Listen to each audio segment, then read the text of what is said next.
Happy Wednesday. Yes, it's 1/24/2024. Yes, 1/24/24. And I hope you had a great mid-week day.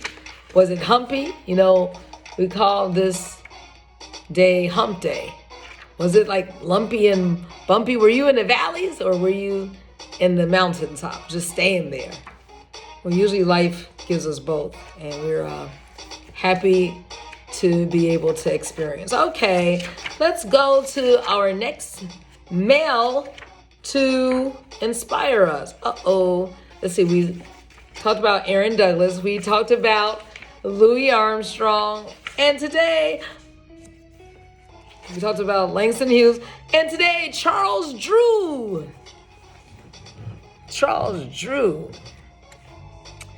From 1904 to 1950. Oh my goodness, that's only 46 years of life. But he did so much. Let's be inspired, y'all. Although he was a bright student, Charles didn't have perfect grades or always know exactly what he wanted to do. That's most of us. Two experiences got him interested in medicine. An injury on the football field and his sister's TB, tuberculosis. Afterward, he became passionate about medicine and understanding how the body worked. Great. There's always a reason for what we're going through, those tests, when we're in the valley. And sometimes we just need to be patient. And sometimes we just need to sit and ponder. Like, what does this really mean? What is this preparing me for? I don't know if he had that mindset when he first got that injury on the football field, or when his sister got TB. But let's see. Let's always try to sit and reflect. How's this going to take me? Where? Okay. Just some questions. Anyway, he went to Montreal to study at the McGill University Faculty of Medicine.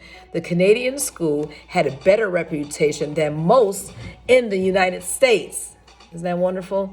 For its treatment of minority students. That's what I'm talking about. He graduated second in his class of 137. That means that he was a very hard worker, diligent. During his surgical residency, working with I don't think I've ever said this word. Bacteriologists. That's not right. Bacteriologist. There you go. He just, studies bacteria. That was John Beatty. Charles became interested in transfusion medicine, the transference of blood and blood products. Through his research, Charles found that if you separate the blood from the plasma, the liquid blood to be stored. The plasma is the liquid portion of blood without the blood cells. It could last much longer, making it possible for blood to be stored.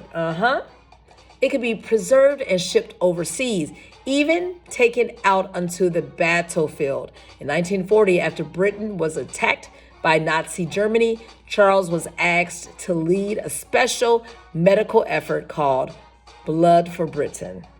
What an initiative. Months before the United States entered World War II, Charles became assistant director of a new national blood banking system for the American Red Cross. They collected more than 10,000 pints of blood for the war effort. The military, however, decreed that blood taken from African American donors had to be segregated from white blood and couldn't be transfused into them. Blood has no racial characteristics, it's just red. So Charles knew this was wrong, both scientifically and morally. He spoke up, and in 1941, he resigned from his job. He returned to his former employer, Howard University, and became chief of surgery at its Freedmen's Hospital. Beautiful. He spent the next 9 years mentoring students and advocating for the education and inclusion of African Americans in medicine. Charles' discoveries were responsible for countless lives being saved and transformed the medical field forever. He was a pioneer who took a stand for what was right. and what is right. Now, back in the day, let's see, he only lived 46 years and was able to accomplish so much. Some of us are, I won't say double, what's that, 92? No, maybe you might be 92. And you probably have experienced a lot of that. I will never forget a young lady, and I couldn't understand. She did probably 3 or 4 times as much. She was in medicine, and we grew up together and went to the high school, and at an early age she was taken away. But at her homegoing celebration, when they read all that she did and all these people she touched, like I said, she was, I can't remember if she was a general practitioner, but it's not the amount of years, not the number. How do we fill our days? Helping others, connecting.